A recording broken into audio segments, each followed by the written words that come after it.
जूही मूही में संयम और जूही की कंपैटिबिलिटी बड़ी जबरदस्त है and Sanyam is a great support system for जूही।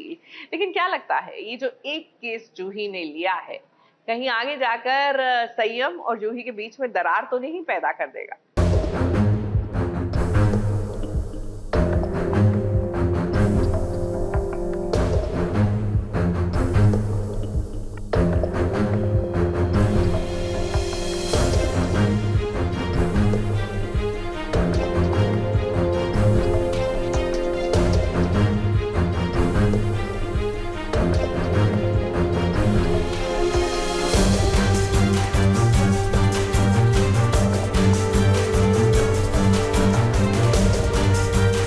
सच पर्दे में जरूर हो सकता है, लेकिन एक ना एक दिन पर्दा जरूर उठता है और तब इस सच सबके सामने आ ही जाता है। कहीं आज वही दिन तो नहीं जब जूही को सच का पता चल जाएगा कि जिन लोगों के खिलाफ वो केस लड़ रही है वो कोई और नहीं बल्कि संयम के परिवार वाले हैं। अब देखिए, जिस मंदिर में संयम आया है अपनी माँ की बरसी की पूजा करने के लिए, वहाँ पर जूही भी आई है और यहीं पर मौजूद है संयम के पिता और उसका भाई भी। माँ की बरसी है और यहाँ पूजा करने हर साल आता है संयम, और हर साल अहलावत जी भी यहाँ पर पहुँच जाते हैं, जो कि संयम को बिल्कुल पसंद नहीं है। कई बार बोल भी चुका है कि सामने ना आया करो, वो मानते नहीं है, वो आ जाते हैं। वो कहीं ना कहीं संयम को मनाना चाहते हैं, फिर से अपना बेटा बना के अपने घर में रखना चाहते हैं, लेकिन ऐसा होता नहीं है। और संयम बहुत गुस्सा है उनसे, बिकॉज अपनी माँ की मौत का जिम्मेदार मानता है उन्हें। आपको लग रहा होगा कि शायद जूही यहाँ पर संयम को देख लेगी, लेकिन हम आपको बता दें कि ऐसा होगा नहीं। इन दोनों के बीच तो फिलहाल हिट एंड मिस होगा, क्योंकि आगे चलकर ही जूही को सच का पता लगेगा। वहीं बात करें अगर संयम की, तो संयम अपने परिवार से नफरत करता है, क्योंकि वो अपनी माँ की मौत का जिम्मेदार अपने पिता और अपने भाई को ठहराता है। इसीलिए तो वो ये भी नहीं चाहता था कि उसका परिवार इस पूजा में शामिल हो। मेन तो माँ से रिलेटेड वो इतने सालों से ये नाराजगी चलती आ रही है। अगर यहाँ पर मुड़ जाते हैं, देख लेते हैं, अहलावत जी भी देख लेते हैं, जूही को भी पता चल सकता है कि ये लोग फैमिली है, तो बहुत सारी चीजें डिस्टर्ब हो सकती हैं। अब संयम तो अपने परिवार से दूर है, लेकिन इसका मतलब ये बिल्कुल भी नहीं है कि जूही भी संयम के परिवार के करीब नहीं जाएगी। अब आपको तो पता ही है कि अहलावत के खिलाफ इस जूही केस लड़ रही है, तो जाहिर सी बात है कि कोर्ट में इस संयम के पिता और जूही का आमना सामना जरूर होगा। इस संयम इसी बात से डरा हुआ है कि कहीं ऐसा ना हो कि उसके परिवार वाले जूही को नुकसान पहुँचाने की कोशिश करें। जूही के लिए तो वो डरता है कि कहीं जूही के साथ कुछ गलत ना करें ये लोग। मुंबई से स्नेहिल यादव के साथ एबीपी न्यूज रिपोर्ट।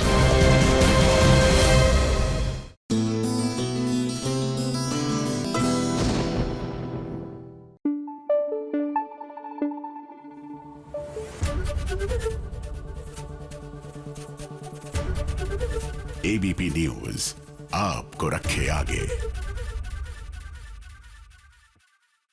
और हो जाइए फटाफट से सवार हमारी फटाफट एक्सप्रेस पर, कीजिए एंटरटेनमेंट की दुनिया की सैर फटाफट से।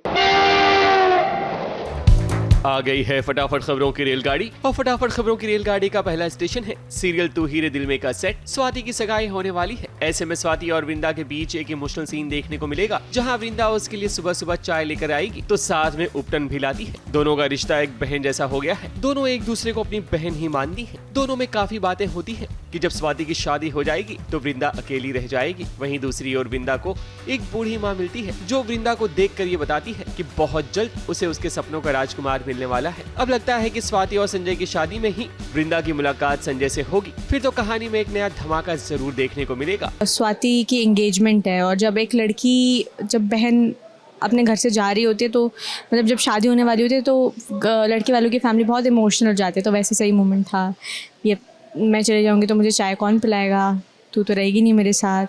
तो मैं बोलती हूँ कि अब मुझे ना अटैची में बांध के ले चलो, मैं रोज़ चाय पिलाऊँगी आपको।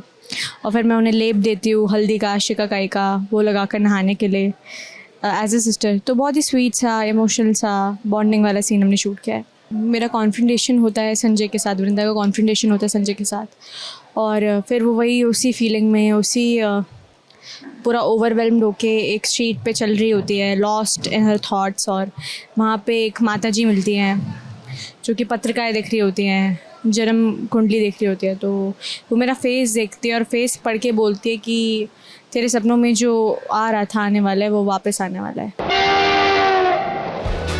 फटाफट खबरों की रेलगाड़ी में अगला स्टेशन है सीरियल मन अति सुंदर का सेट। विश कन्या ने अब राधिया को छोड़कर प्रथम को अपना शिकार बना लिया है। मतलब अब प्रथम के शरीर पर कब्जा कर चुकी है विश कन्या। इसलिए तो प्रथम को इस परेशानी से निकालने के लिए राधिया गुरुमा के पास आई है। गुरुमा ने राधिया को कुछ भस्म दिए हैं और कहा है कि अब राधिया ही अपने पति को बचा सकती है। अब देखते हैं कि विश कन्या को क्या राधिया हरा पाएगी। ये एक बहुत बड़ी चुनौती होगी राधिया के लिए।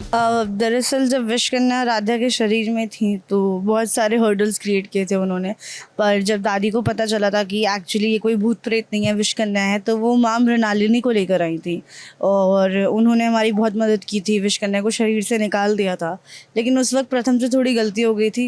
सबको बोला गया था कि जहाँ पे वो शैडो कैद है और राधिया जिस चक्रव्यूह में फंसी हैं उसमें कोई एंटर नहीं करेगा, पर विश कन्या जो थी राधिया के शरीर में वो सबको बहुत मैनिपुलेट करने की कोशिश कर रही थी कि मैं राधिया हूँ, मुझे बचा लो।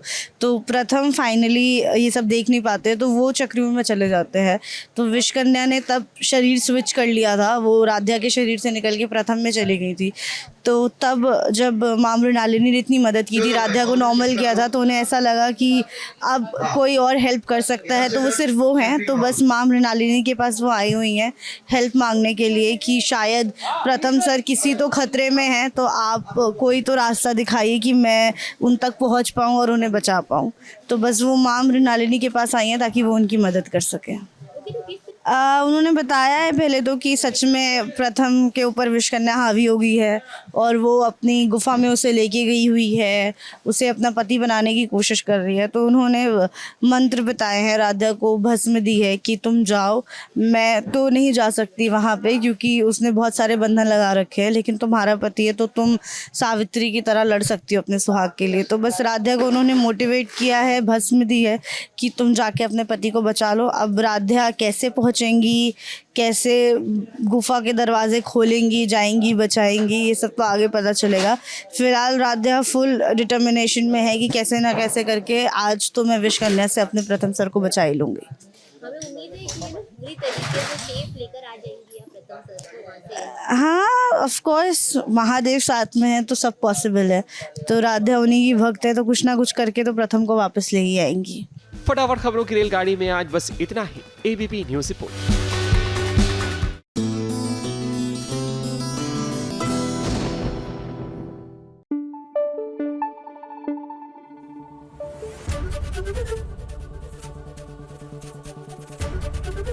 एबीपी न्यूज आपको रखे आगे। चलिए बात करते हैं सीरियल लौटने की आशा की। यहाँ पे सचिन साइली और उनका सपना अपने घर लौटने का, और अपने घर से मेरा मतलब है वो घर जो इन तीनों ने अपना खुद का बसाया था। पूरा होता नहीं आ रहा ये सपना, क्योंकि जैसे ही बात हुई कि फिर से वो अपने घर लौट जाए, वैसे ही आ गया एक ट्विस्ट।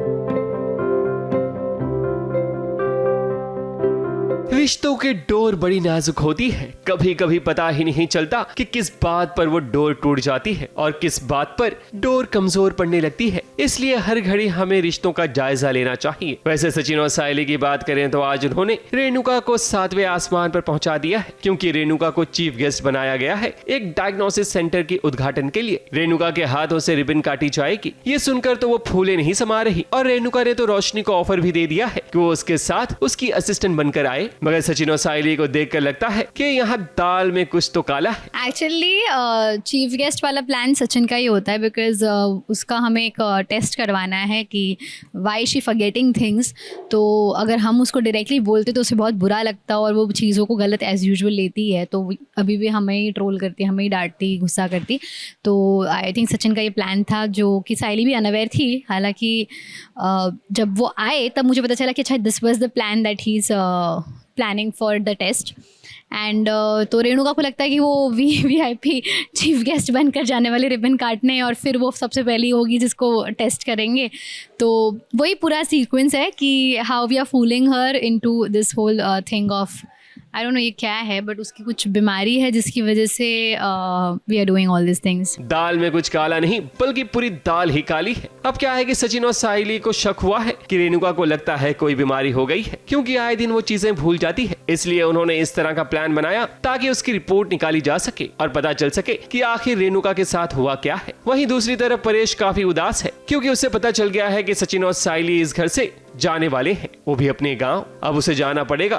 तुम सबको पता है पंखुड़ी का इंटर स्कूल संगीत प्रतियोगिता में सिलेक्शन हुआ है, उसकी प्रैक्टिस भी स्कूल में शुरू हो गई है। तो उसके लिए साइली और सचिन को गणपतिपुळे वापस जाना। आज हम सब एक साथ पूरा दिन गुजारे और आज के दिन हम सब में खुशियां भरे, सिर्फ खुशियां। पंखुड़ी ने सबके सामने बता दिया है कि उसका नाम संगीत प्रतियोगिता के लिए चुन लिया गया है और उसे अब जाना पड़ेगा ताकि प्रैक्टिस दिल लगाकर कर सके। अब क्या है कि सचिन और साइली में इतनी हिम्मत नहीं होती कि वो बता सकें कि उन्हें इस घर से रवाना होना है, पर एक पिता होने के नाते परेश अपने बेटे सचिन की भावनाओं को समझ लेता है। एक्चुअली हमने बताया ही नहीं था बाबा को कि हम जा रहे हैं, बट आई थिंक बाबा और पंखू का कुछ बात हुआ होगा कि पंखू माइट बी एक्साइटेड एंड उसने बताया होगा कि संगीत कॉम्पिटिशन में मेरा चुनाव हो गया है।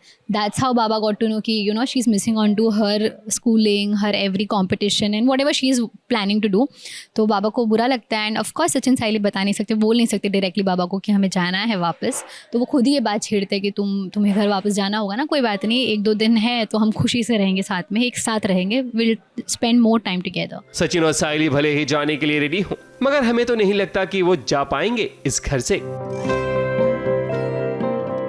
मुंबई से विशाल शर्मा के साथ ABP न्यूज रिपोर्ट।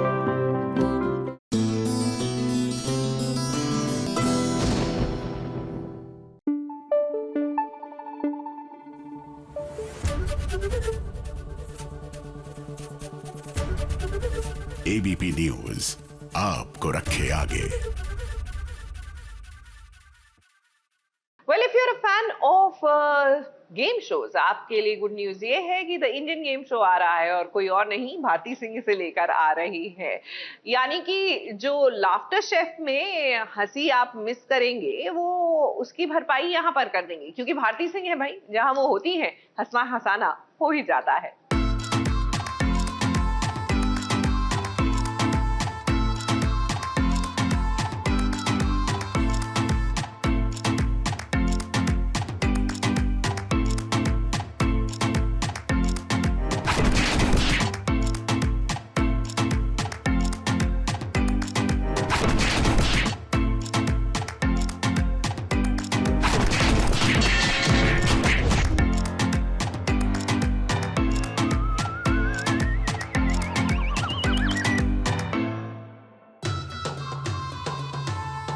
लाफ्टर का तड़का लगेगा एक और शो में, जहां कहानी बदली है पर किरदार लगभग वही है। अब इससे पहले भारती सिंह का शो लाफ्टर शेफ तो आप सभी देख चुके हैं, जिसका सेकंड सीजन भी हाल ही में खत्म हुआ है, मगर अब इसकी कमी पूरी करने आ गया है सोनी टीवी पर इंडियन गेम शो, जहां एक बार फिर सितारों का मेला लगेगा और उस मेले में होगी ढेर सारी मस्ती। आप सभी ने बैटमैन, ही-मैन को तो देखा ही होगा, मगर आज हम आपको मिलाने वाले हैं बलून मैन से। अब आप सभी सोच रहे होंगे कि बलून मैन कौन है, तो भाई जरा करण पटेल और अभिषेक कुमार को देख लीजिए, जो सज गए हैं बलून से, और फिर देखो कैसे इनका मुकाबला शुरू हो गया है हवाओं में।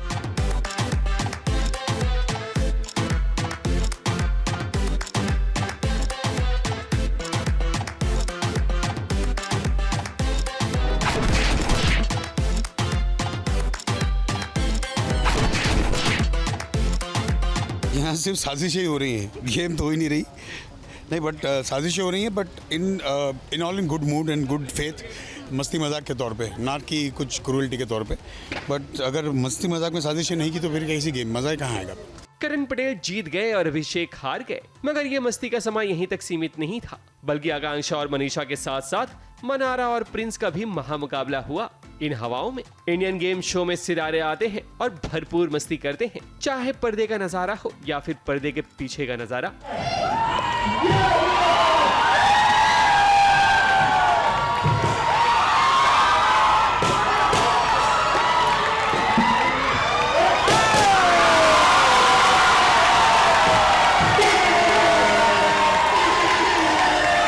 लगता है तेरे को मेरा पर डे बढ़ा देना चाहिए, जीती चोटे मुझे ये भालू से खवा रही है ना तू।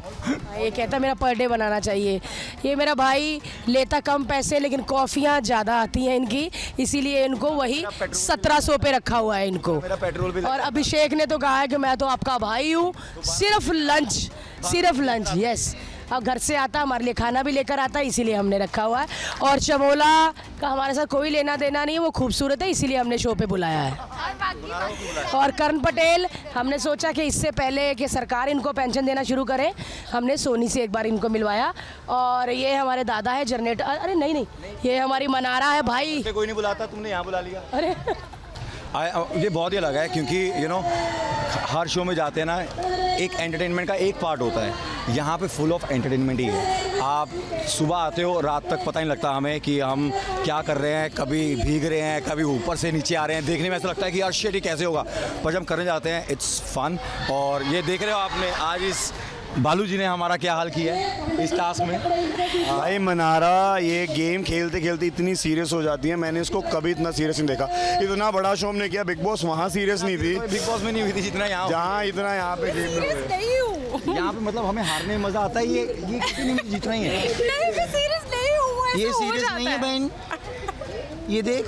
और इनको अभी म्यूजिक वीडियो शूट करना है। हाँ पर ऑनेस्टली बहुत मज़ा आ रहा है।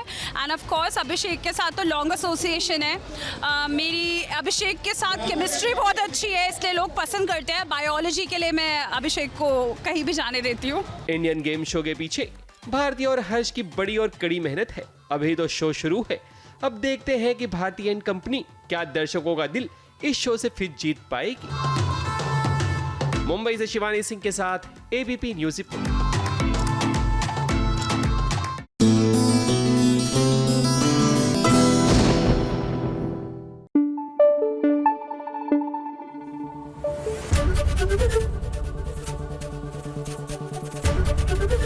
एबीपी न्यूज आपको रखे आगे।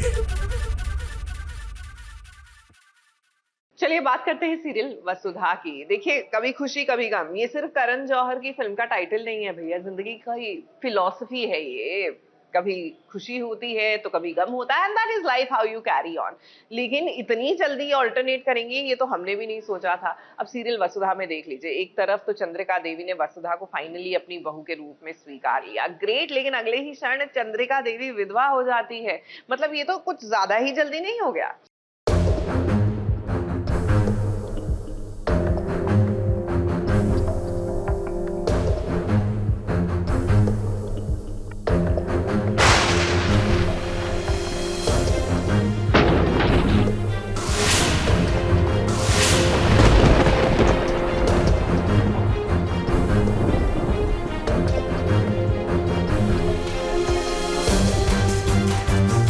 मुबारक हो, मुबारक हो, मुबारक हो। चंद्रिका देवी ने वसुधा को बहू के रूप में एक्सेप्ट कर लिया है। वाह क्या नजारा है, ऐसा लगता है कि हमारी आंखों ने 7वां नहीं बल्कि 8वां अजूबा देख लिया हो। चंद्रिका देवी ने वसुधा की आरती उतारी, उस पर अपने हाथों से फूल बरसाए। ऐसा लगता है कि ये सपना नहीं हकीकत हो, बिकॉज कितना इमोशनल सीन है। ऐसा लग रहा है जैसे आज धरती का गगन से, फूलों का चमन से हो रहा मिलन। सच में ये जादू जैसा ही लग रहा है। मगर ये क्या, यहाँ वसुधा को चंद्रिका ने एक्सेप्ट किया और प्रभात की रूह ने जिस्म को इजेक्ट किया। प्रभात की रूह तो ऐसे निकली जैसे कैद में कोई बुलबुल पिंजरे से आजाद हो गई हो। ये झूठ और ये नाटक जो खेला है चंद्रिका ने विदाउट नॉलेज ऑफ प्रभात, सो वो प्रभात को बहुत बुरा लगा है और ये बहुत हर्ट हुआ है उसे कि तुमने बहू के रूप में स्वीकार करने का नाटक कैसे खेला। तो ये चीज़ को लेकर जो देव और वसु है वो पैचअप ऑपरेशन पैचअप का नाटक शुरू करते हैं और उन दोनों के बीच में कुछ ऐसी चीज़ें होती है जो प्रभात और चंद्रिका को अच्छी नहीं लगती।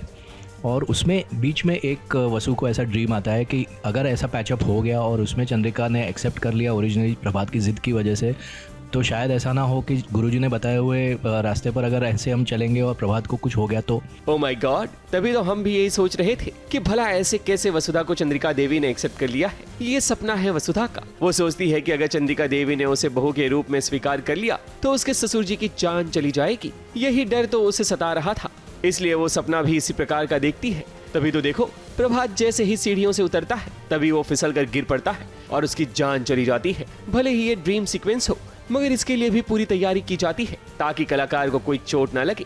तो ये तो बस हम प्रैक्टिस से ही होता है। हम थिएटर में स्टेज पे जब परफॉर्म करते हैं तो 2 घंटे में काफ़ी सारी चीज़ें होती है, उसमें गिरना, पड़ना, शूट करना, ये एक्शन भी होता है बीच में। और फिल्मों में भी हम पास्ट में एक्शन कर चुके हैं तो थोड़ी बहुत प्रैक्टिस पास्ट की है, तो थोड़ा फ्लैशबैक में चले जाता हूँ जब ऐसे कोई सीक्वेंस करने होते हैं। तो वसुधा किसी भी हाल में देव को मनाएगी कि वो इस घर से दूर चली जाएगी 1 साल के लिए, ताकि उसके ससुर जी की जान बच सके। अब देखना होगा कि देव क्या वसुधा की बात मानेगा या फिर नहीं।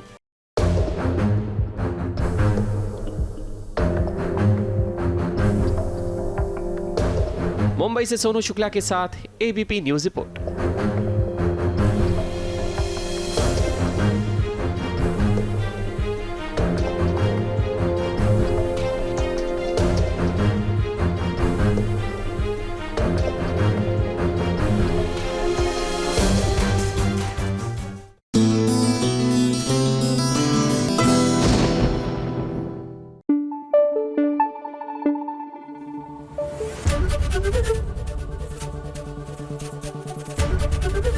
एबीपी न्यूज आपको रखे आगे।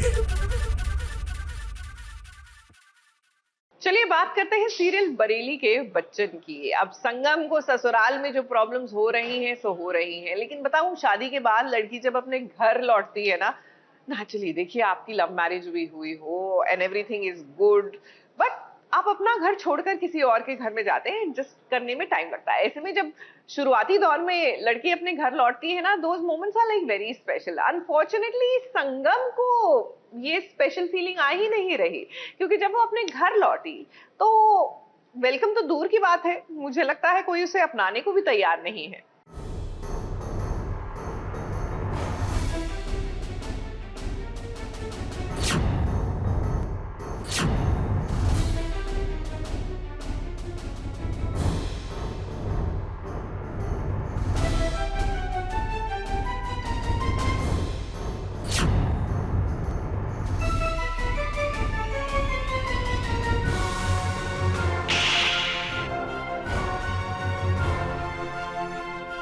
बच्चों को हमेशा आस अपने माता पिता से होती है, और जब घर वालों से उन्हें कोई उम्मीद नजर नहीं आती तभी वो बगावत करने पर आमादा हो जाते हैं, जैसे कि संगम के साथ हो रहा है। उसे उम्मीद थी कि उसके पिता उसकी भावनाओं को जरूर समझेंगे, मगर अब भी वो नहीं बदले। उनके विचारों के कारण ही तो आज एक बार फिर संगम का दिल टूट गया है, वरना वो तो ये सोचकर आई थी कि अगर उसके पापा उसे समझेंगे तो वो कृष्णा के घर कभी भी लौट कर नहीं जाएगी। मगर ये क्या, संगम के पिता ने तो संगम की सारी सर्टिफिकेट्स को आग लगा दी ताकि वो अब जिंदगी में कुछ आगे ना कर पाए। ये तो बात सही है, पर मुझे क्लोजर चाहिए था, जिससे सबको चाहिए होता है। क्लोजर से ज़्यादा मैं एक उम्मीद से आई थी कि मेरे घर वाले समझेंगे, एक मौका देंगे, मुझे यहाँ रहने देंगे, मुझे अपनी ड्रीम्स फुलफिल करने देंगे। तो more than closure like it was that कि मैं उस रीज़न से यहाँ आई थी।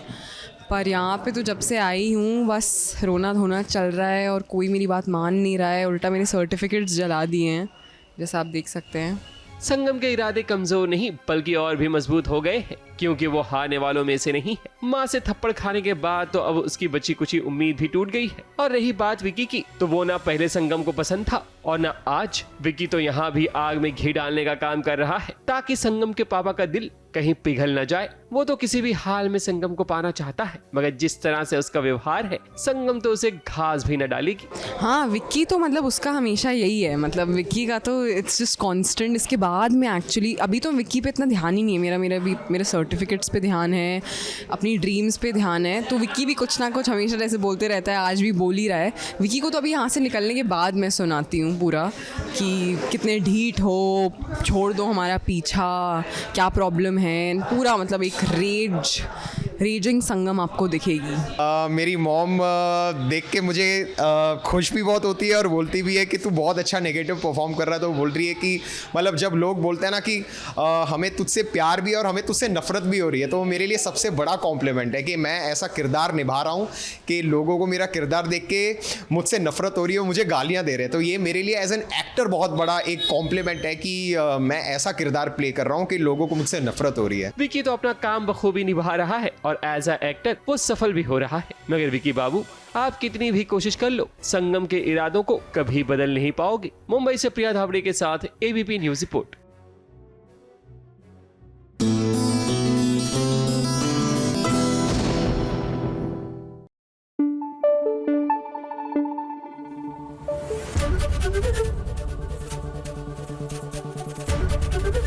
एबीपी न्यूज आपको रखे आगे। ऐसे ये मन्नत और विक्रांत की जो स्ट्रैटेजी है ना कि ध्रुव को पागल घोषित कर दिया जाए या कम से कम ऐसे सर्कमस्टांसेस बनाए जाए कि उसको खुद ही लगने लगे कि मैं पागल हो चुका हूं, ताकि वो ओन अप तो करे कि उसने किया गया है। ये स्ट्रैटेजी लग बड़ी कमाल की रही है, नहीं?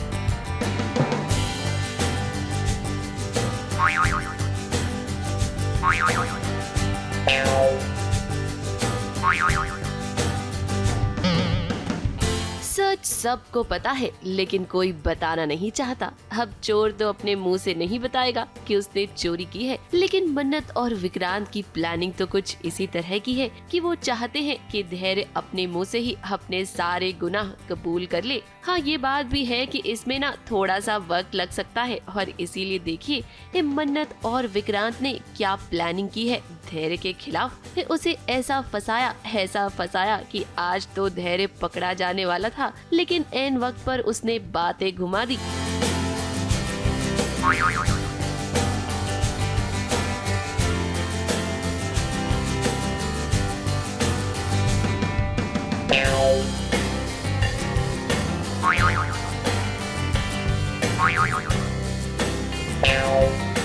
धैर्य ने पहले ब्रेक फेल कर दिए थे, हमें पता चल गया था, तो हमने ये नहीं बताया कि हमने रिपेयर कर ली है गाड़ी, लेकिन उनको लग रहा है कि हम ब्रेक फेल वाली गाड़ी में ही बैठ गए हैं और वो तो नहीं चाहते कि मन्नत को कुछ भी हो, इसीलिए वो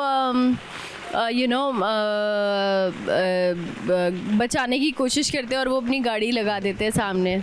एक बार फिर से विक्रांत को मारने की कोशिश की धैर्य ने और उसकी कार के ब्रेक फेल कर दिए। मन्नत और विक्रांत को इस बारे में पहले से ही पता था और उन्होंने गाड़ी को रिपेयर भी करवा लिया था, लेकिन ये बात धैर्य को नहीं पता थी।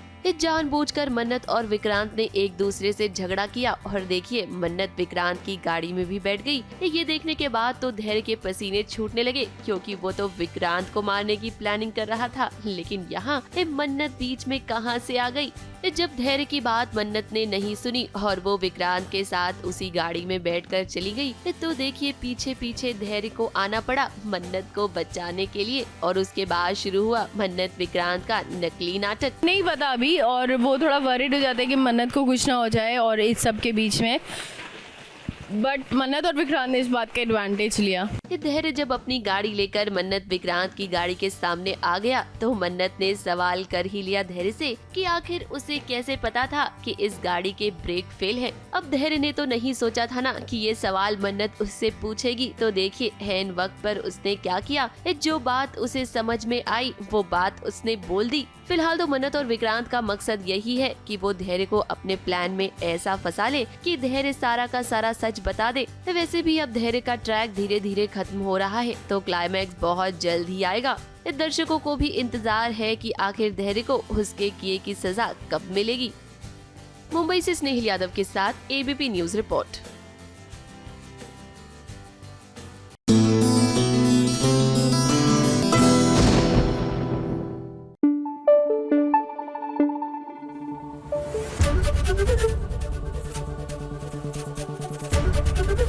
एबीपी न्यूज आपको रखे आगे। जगधात्री, और यहाँ पर जगधात्री बेचारी टेलीविजन की हमारी बहू, कुछ हो जाए विश्व में तो उस पर ही आकर उसका ठीकरा फूटता है, और यहाँ पर तो उसके घर में ही इतनी बड़ी विपदा आ गई है। भाई शिवाय के पापा ने सुबह सुबह अखबार उठाया, पढ़ा, नॉर्मल है, हर किसी के घर में कोई करता है, लेकिन ऐसा क्या लिखा था उस अखबार में जिसे पढ़कर उनको हार्ट अटैक आ गया। चलो हार्ट अटैक आया सो आया, लेकिन उसका इल्जाम जगधात्री पर आ गया। भाई ये तो अब मैं भी जानने के लिए क्यूरियस हूं कि ऐसी कौन सी खबर थी।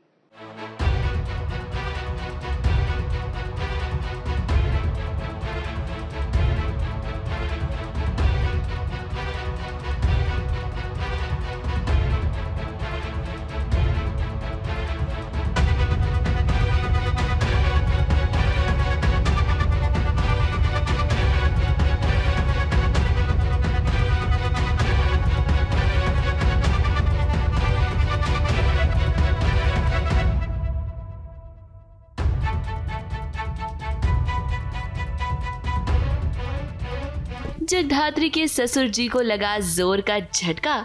इन न्यूज़पेपर में उन्होंने ऐसी खबर पढ़ी जिसे पढ़ने के बाद उन्हें हार्ट अटैक आ गया, और अब देखिए इस सारे घर वाले उन्हें हॉस्पिटल लेकर जा रहे हैं। जगधात्री और शिवाय भी यहाँ बहुत परेशान हैं। अब देखिए यहाँ पर जो कुछ भी हुआ है उन सब का इल्जाम जगधात्री पर लगेगा, और शिवाय भी इस जगधात्री को ही गुनहगार मानेगा, और उसकी एक बहुत बड़ी वजह है। न्यूज़पेपर में एक न्यूज़ छाप दी गई है जिसको पढ़कर महेश काका को अनईजी फील होता है और हार्ट अटैक सा फील होता है, एंड हार्ट अटैक आ ही गया है बेसिकली, एंड घर में बहुत केओस हो जाता है। शिवाय आते हैं और मैं बाबा की हेल्प करने जा ही रही होती हूँ कि वो मुझे पीछे कर देते हैं। वो बोलते तुम इन्हें हाथ मत लगाओ, क्योंकि शिवाय को कहीं ना कहीं ऐसा लगता है कि सारी इन्फॉर्मेशन जितनी भी लीक हुई है वो मेरी वजह से हुई है, क्योंकि फ़ाइल जो है वो इस घर में आई एंड उसमें बहुत ही कॉन्फिडेंशियल इन्फॉर्मेशन थी about Suri mama and everything, और महेश काका पर बार बार उंगलियां उठ रही थी। अब इससे पहले कि हम आपको ये बताएं कि जगधात्री पर इल्ज़ाम क्यों लगेगा, आपको ये बताना ज़रूरी है कि पेपर में क्या खबर छपी है। अब जगधात्री सूरी मामा की मौत का सच पता लगाने की कोशिश कर रही है, ये बात तो आप सभी जानते ही हैं। इस केस की कॉन्फिडेंशियल इन्फॉर्मेशन तपस्या ने साक्षी को दे दी है, जो कि उनकी बिजनेस राइवल है। ऐसे में साक्षी ने ना सारी की सारी खबर अखबार में छपवा दी, और अब इल्जाम लग रहा है महेश देशमुख पर कि सूरी की मौत के पीछे उनका हाथ है। अब तो आप समझ गए होंगे ना कि ये माजरा क्या है। जगधात्री सच का पता लगाने की कोशिश तो कर रही थी, उसका शक महेश पर था भी, लेकिन इसका मतलब ये नहीं था कि उसने महेश काका पर इल्जाम लगाया था। लेकिन इल्जाम लगने से पहले ही यहाँ तो सब कुछ पेपर में छप गया। मैं ये नहीं बोल रही कि महेश काका इन सब के पीछे हैं, तो शिवाय और मेरे बीच में ऑलरेडी अनबन चल रही है, जहाँ पर शिवाय मुझे कहीं ना कहीं ट्रस्ट करते भी हैं पर नहीं करते। उन्हें दुख हो रहा है जो भी मैं कर रही हूँ उन चीज़ों से, कि मैं इतनी शिद्दत से अपनी ड्यूटी कर रही हूँ, उन्हें वो बात बिल्कुल भी भा नहीं रही है। इस शिवाय और जगधात्री के बीच भी अब एक दरार सी आ गई है। जो कुछ भी हुआ है उसका जिम्मेदार शिवाय जगधात्री को ठहराएगा, क्योंकि जगधात्री ही तो सच का पता लगाने की कोशिश कर रही थी, और इन सब के बीच ना यहाँ पर जानवी भी इस सिचुएशन का फायदा उठाने की कोशिश करेगी। जगधात्री और शिवाय के बीच जो दूरियां आई है ना, उसका इस्तेमाल कर वो शिवाय के करीब जाना चाहेगी। मुंबई से शिवानी सिंह के साथ एबीपी न्यूज रिपोर्ट।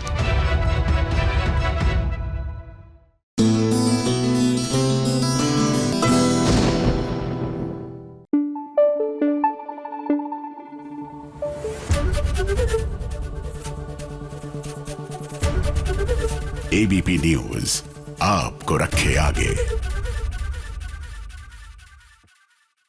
फाइनली जाकर सूरज और ईशा, मतलब हम जैसे उन्हें देखना चाहते हैं वैसे दिख रहे हैं। मतलब they looking like a happy couple, they twinning, they dancing, मतलब अच्छा लग रहा है ना। हीरो हीरोइन के बीच में रोमांस होना चाहिए, कंपैटिबिलिटी होनी चाहिए, लेकिन ज्यादा खुश मत होइए, ये टीवी सीरियल की कहानी है।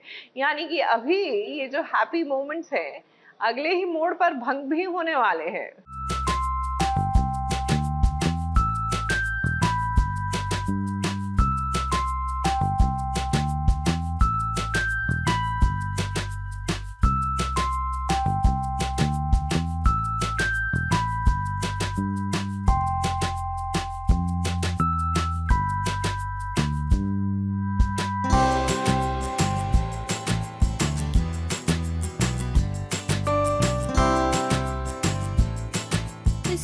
ईशा की जिंदगी में खुशियाँ आने के साथ साथ ड्रामा भी जरूर आता है। अब दादा भाई वाला चैप्टर खत्म हुआ, सूरज और ईशा के बीच सब कुछ ठीक हो गया, तो देखिए एक घर में अब काव्या की शादी फिक्स हो गई है बंटी के साथ। लेकिन ड्रामा ये है कि बंटी काव्या से नहीं बल्कि रिया से प्यार करता है। अपनी माँ के साथ आया हुआ है एंड यहाँ पे जैसे ही उसके सामने काव्या आती है वो तो एकदम मतलब घबरा सा जाता है, उसे समझ में नहीं आता। और सूरज अपने ही मूड में है मस्ती मजाक के एंड सूरज प्यार से समझाता है कि देख मेरी बहन है, बहुत सारा दुख झेली है। उसी के बीच में वो रिया से बातचीत भी कर लिया है, दोनों इमोशनल है बहुत ज़्यादा। लेकिन ये हमारे पूरे परिवार को किसी को नहीं पता है कि दोनों इमोशनल है, बिकॉज हम तो यही खुशी में हैं और इमोशनल इसीलिए हैं कि चलो काव्या को जीवन साथी मिल गया। दरअसल यहाँ पर ना एक बहुत बड़ा कंफ्यूजन हो गया है। ईशा और सूरज ने एक काव्या और बंटी की शादी तय कर दी है क्योंकि दोनों को लगता है कि काव्या और बंटी एक दूसरे से प्यार करते हैं। अब इतने खुश है घर वाले, तो ऐसे में बंटी सोच रहा है कि कैसे इस सूरज ईशा के साथ साथ वो बाकी घर वालों का दिल तोड़ दे। इसीलिए फिलहाल तो उसने कुछ भी नहीं कहा। बंटी सहमा है क्योंकि बंटी रिया से प्यार करता है, वो काव्या से नहीं। ये छोटी सी गलतफहमी की वजह से इतना बड़ा मिसअंडरस्टैंडिंग एंड ये सिनेरियो क्रिएट हो चुका है। अब ये कंफ्यूजन और भी बढ़ेगा क्योंकि अभी तो शादी की रस्में होंगी। रिया और बंटी जब एक दूसरे को देखेंगे तो जाहिर सी बात है कि इमोशनल भी होंगे। वही बात करें अगर सूरज की, तो सूरज यही चाहता है कि उसकी बहन काव्या अब बंटी के साथ खुश रहे, क्योंकि आरव के जाने के बाद आप सभी को पता ही है कि काव्या कितनी अकेली हो गई थी। तो ऐसे में अब देखना ये होगा कि क्या वाकई में एक काव्या और बंटी की शादी हो जाएगी या फिर उससे पहले सूरज और ईशा को सच का पता लग जाएगा। मुंबई से कैमरामैन प्रकाश पाटिल के साथ एबीपी न्यूज रिपोर्ट।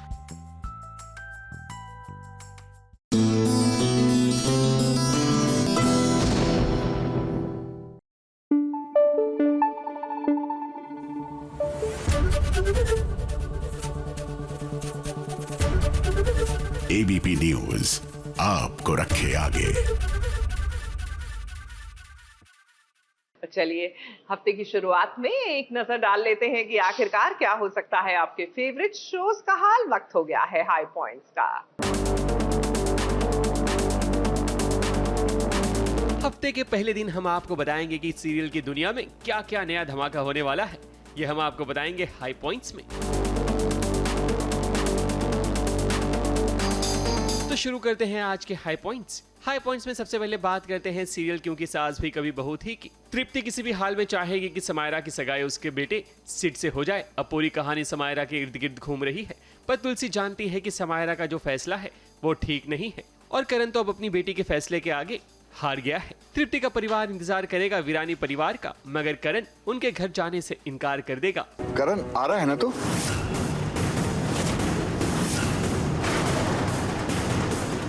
हेलो करण, मैं नहीं आ रहा हूँ। करण एक बार आ जाता तो बात कर लेते। नहीं, अब बात करने की कोई जरूरत नहीं है।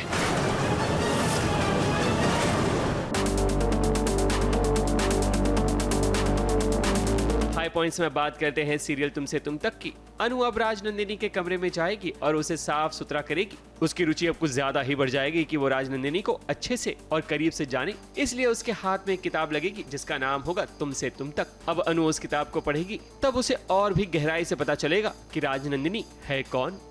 मुझे माफ कर दीजिएगा आरएस, मुझे ये करना होगा। मुझे इन सारे सवालों के जवाब ढूंढने होंगे हम सबकी भलाई के लिए। तुमसे तुम तक ऐसा लग रहा है जैसे एक किताबी वो जरिया है जो मुझे राजनंदिनी जी के करीब ले जाएगा। मैं हर वक्त यही सोचती थी कि उन्हें कोई अच्छा सा लड़का मिल जाए मेरे लिए, पर मुझे पता था कि एक ना एक दिन वो मुझे मिल जाएगा।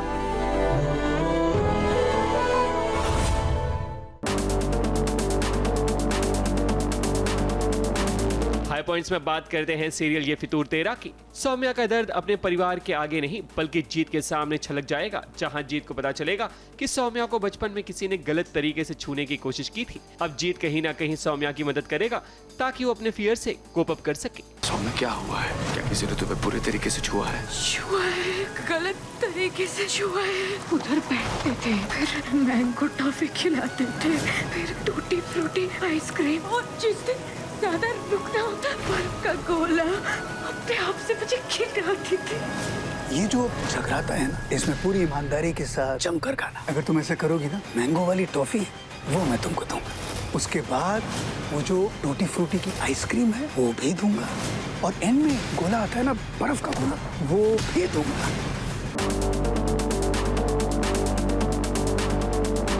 हाई पॉइंट्स में बात करते हैं सीरियल लक्ष्मी निवास की। एक पिता अपने बच्चों को मुसीबत में कभी नहीं देख सकता, इसलिए श्रीनिवास अपनी बेटी राधिका को 5 लाख रुपए देगा ताकि उसके काम आ सके। मगर कुछ लोगों को घर में ये रास नहीं आएगा, जिसके बाद घर में एक नया हंगामा शुरू होगा। माँ पापा, आप लोग अचानक वहाँ आए थे, कुछ काम था? लक्ष्मी, मुझे लगता है ये काम यही होना था। ये लो बेटा। इसमें क्या है पापा? 5 लाख रुपए है बेटा, मेरे पीएफ के पैसों में से तुम्हारा हिस्सा। थैंक यू पापा, पर मैं ये पैसे नहीं ले सकती। अरे 4 दिन हुए नहीं उसकी नौकरी गए, हमें 500 और उसे 5 लाख। मीनाक्षी, बेटियों में फर्क हमने नहीं, उनके स्वभाव ने किया है। वो जिसकी कुंडली में दोष है, वो मनहूस, जिस किसी से भी नाता पड़े, जिस किसी से भी पाला पड़े ना, उसका तो सर्वनाश ही होना है। मीनाक्षी,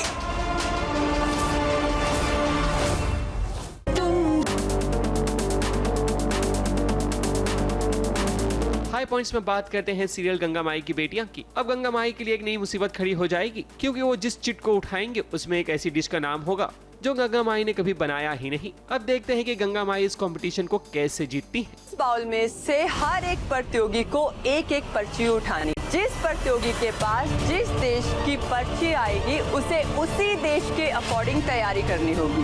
गंगा जी के पास आई है इटली। हमने तो इस देश के बारे में कभी सुना भी नहीं। अब पता चलेगा ढाबे में और कंपटीशन में खाना बनाने का क्या अंतर है।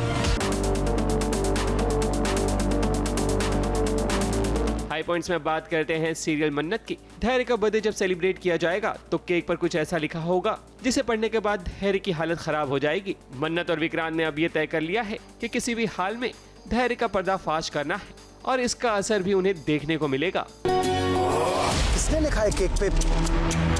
ये कैसा मजाक है? क्या हो रहा है सब?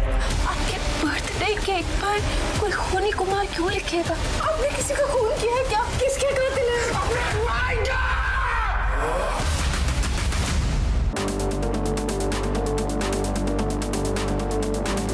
हाई पॉइंट्स में बात करते हैं सीरियल 108 बेस हॉस्पिटल उरी की।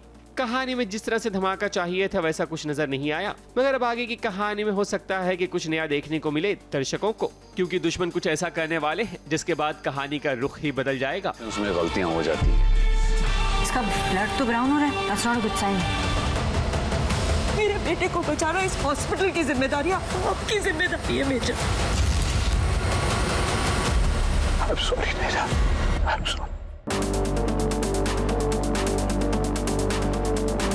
हाई पॉइंट्स में बात करते हैं सीरियल टू जूलियट जर्दी की। निमृत किसी भी हाल में नवाब से शादी करना चाहेगी। इस ड्रामे में आपको फिल्मी सीन भी देखने को मिलेगा, जहां नवाब के हाथ से सिंदूर निमृत की तो नहीं पर हीर की मांग जरूर भर जाएगी।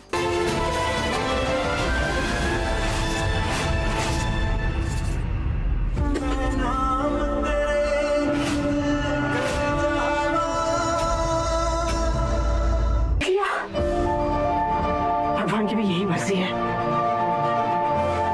जिसे ईश्वर स्वीकार कर ले उस रिश्ते को कोई नहीं तोड़ सकता। ऊपर वाले ने सीधा सीधा जवाब दिया है, समझो लड़की समझो। हाई पॉइंट्स में आज बस इतना ही। ABP News report.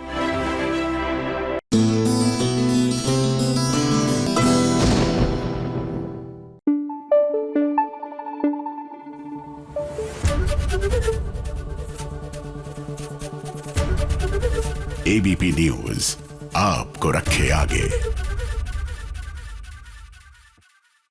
देखिए, सीरियल्स की कहानियां ना कहीं समाज में जो घटनाएं घट रही है उससे इंस्पायर्ड होती है। Of course they make it like larger than life and उनका मैग्नीट्यूड बढ़ा देते हैं। फॉर एग्जाम्पल, आरंभी में जो विहान है, आरंभी का बेटा, वो बोरवेल में गिर गया है। अब आरंभी और ध्रुव जो है वो मिलकर उसको बचाने की पूरी कोशिश कर रहे हैं। तो आपको जो सीन है जो आप टेलीविजन पर देखेंगे वो कैसे फिल्माया जा रहा है ये तो दिखाएंगे, लेकिन बिहाइंड द सीन्स क्या क्या हो रहा है, चलिए आज वो भी दिखाते हैं।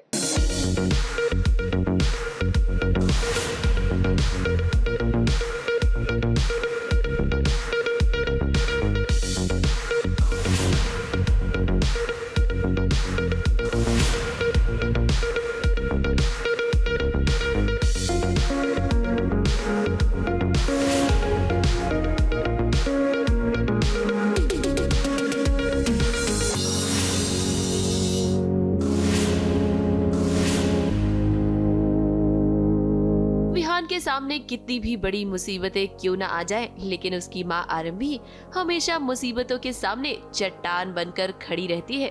और अब तो उसे ध्रुव का साथ भी मिल गया है। ऐसे में दोनों मिलकर बचा रहे हैं विहान को। अब एक गहरे गड्ढे में विहान गिर गया है और देखिए सबसे पहले तो इस गड्ढे में ध्रुव ने छलांग लगाई विहान को बचाने के लिए।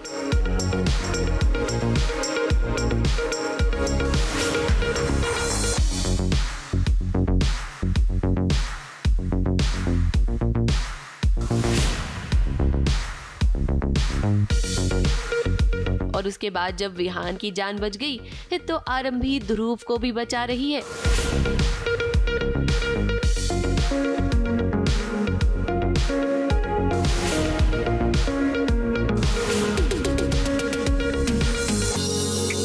घर में ही नहीं थी मैं जब विहान गायब हुआ था, तो हम उसे ढूंढने के लिए निकले, क्योंकि वो शायद मेरे पास आने के लिए निकला था, पर वो बीच में कहीं गायब। अब ये सब कुछ देखकर आपके मन में सवाल आएगा कि ये सब कुछ कैसे हुआ। तो भाई ये बात तो आप जानते ही हैं कि विहान अब घर में अपने पापा के साथ अकेला रहता है। आरंभी को तो उसके ससुराल वालों ने निकाल दिया ना घर से। ऐसे में अपनी माँ से मिलने के लिए विहान घर से निकला और बीच रास्ते में एक गड्ढे में गिर गया। आरंभी को जब इस बात का एहसास हुआ कि उसका विहान खतरे में है तो तुरंत ही वो उसे बचाने आ गई। अब हीरोइन भी मुसीबत में होगी तो हीरो तो पीछे पीछे आएगा ही ना। जी, विहान घर से भाग गया क्योंकि घर के बाकी जो लोग हैं वो बहुत ही टॉर्चर कर रहे हैं उसको, और उसको अपनी मम्मा के पास जाना है, सो वो घर से भाग लेता है। आरंभी और ध्रुव ने मिलकर यहाँ पर विहान की जान बचाई। और देखिए जब सब कुछ सही सलामत हो गया तो पीछे से कौन आया? विश्वास। अब विश्वास, आप हमेशा लेट आते हैं, यहाँ पर भी आप लेट हो गए। विहान के पापा अपनी गर्लफ्रेंड के साथ बिजी होंगे। हाँ करेक्ट, अवंतिका के साथ है वो।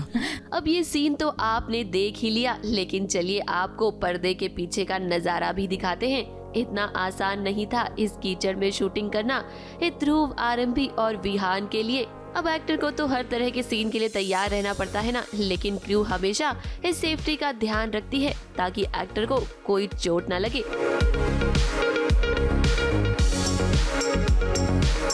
मुंबई से विशाल शर्मा के साथ एबीपी न्यूज रिपोर्ट।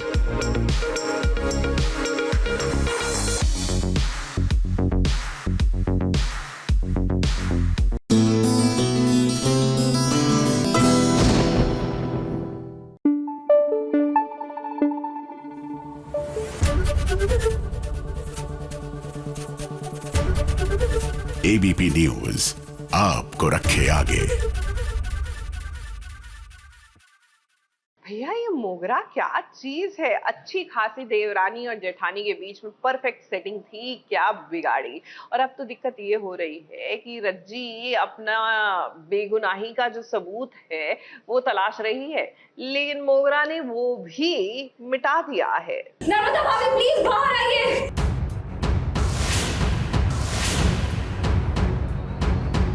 बहुत मुश्किलों से हम ये रिकॉर्डिंग लेकर आए हैं। क्या कर रही है लड़की यहाँ? चलो निकलो यहाँ से। हम इस बार अपनी बेगुनाही का सबूत लेकर आए।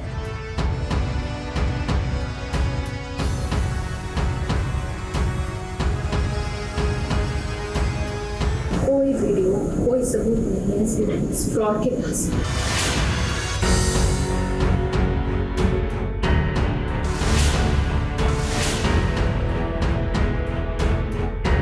सासू जी नहीं बल्कि ससुर जी ही रज्जी को समझने को तैयार नहीं है, तो भला औरों से क्या ही उम्मीद की जाए।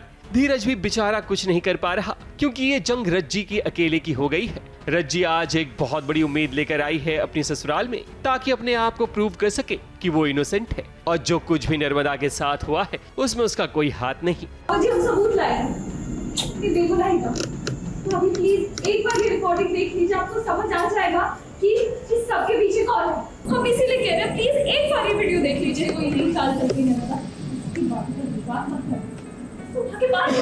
रज्जी ने जब कहा कि उसके पास वीडियो है जिसमें ये शूट हुआ है कि पूरा खेल मोगरा और उसकी माँ का है, तो ये सुनकर मोगरा की हालत खराब हो जाती है। तभी तो वो पहले सुनने के लिए राजी नहीं होती, मगर धीरज के कहने पर महादेव और बाकी लोगों को भी ये उम्मीद हो जाती है कि चलो शायद रज्जी अपने आप को साबित कर सके। मगर खोदा पहाड़ निकला चूहा। मोबाइल के उस वीडियो में ऐसी कोई रिकॉर्डिंग नहीं मिलती। एक्चुअली उसने हमारी और हमारी माँ जी से बात करते हुए सुन लिया था और वो अनफॉर्चुनेटली रिकॉर्ड नहीं हुआ है और वो सबको नहीं दिखा पाई, तो हमने बोला कि नर्मदा तुम उस पर विश्वास मत करो, जबकि वो वीडियो दिखाने वाली थी और हमें भी डर था कि कहीं अगर ये वीडियो दिखा दी तो हम घर से बाहर जाएंगे, सबको हमारा सच पता चल जाएगा कि ये जो भी किया करा है सब उसके पीछे हमारा हाथ है। तो वो रिकॉर्ड नहीं हुई है और फ़ोन हमने फेंक दिया है कि कुछ रिकॉर्ड नहीं हुआ है, ये सब झूठ बोल रही है। नर्मदा इन्फ्लुएंस ना हो इसलिए हम बताने की कोशिश करें कि जो भी रज्जी कर रही है वो सब गलत है, तुम उस पर विश्वास मत करो, हम पे विश्वास करो। एक बार फिर धोखा हुआ है रज्जी के साथ।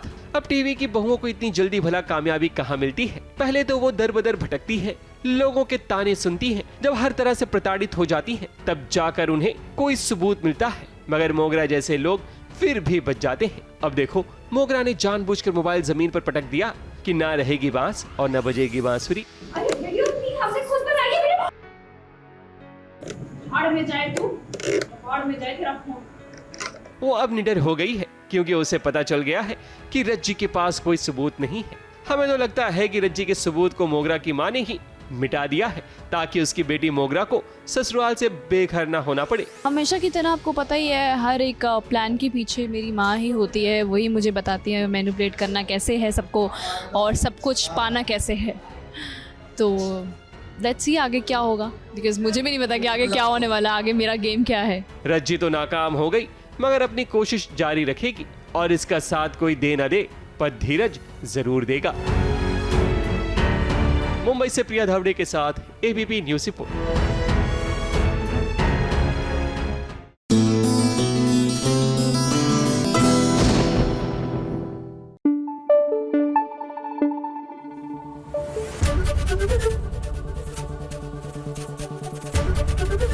एबीपी न्यूज़ आपको रखे आगे।